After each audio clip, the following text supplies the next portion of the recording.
Hello, I hope you guys are doing okay.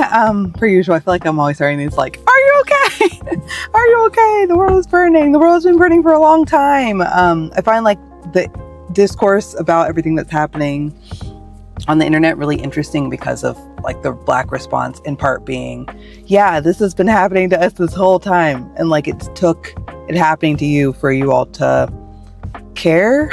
And that causes like this frustration. It causes like a little bit of hesitance for everybody to just be 10 toes down on about it, because it's like when this was happening to us, you guys didn't care. And so it's just interesting.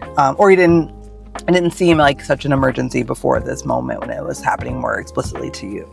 And I just think that's all really interesting, and it's all really scary, everything, you know, that's been happening now, that's been happening for a long time. But anyway, we're here. Got a little space and time, 2 minutes left to talk about books. Anyway, so one interesting news is I got a new e-reader. I'm an e-reader fiend. I still love my Kobo, but I wanted like something kind of small. I've been doing a lot of doom scrolling. And so this is like kind of like a phone e-reader, which is really cute.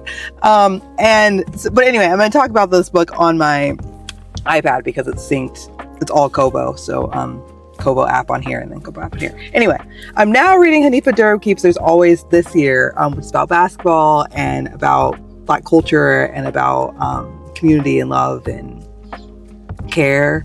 And it's really, really, really good. I just started it. He's a poet, so the language is so gorgeous. Oh gosh, we have 1 minute. Okay, let me read you this quote real quick. So he's talking about the Fab Five, which is like this group of basketball players in the 90s.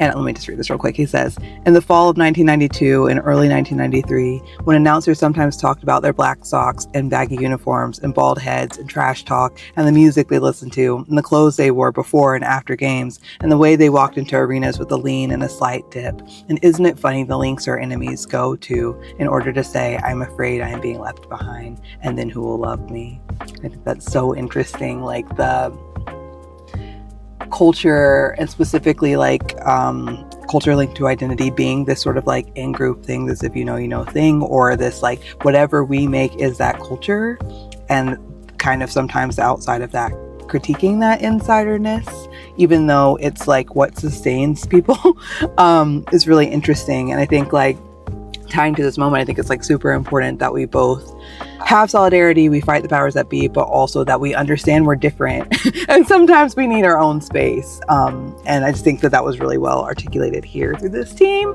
my gosh, running out of time. This is Hanif Abdurraqib's There's Always This Year. Check it out. We'll be back with it next week. Bye.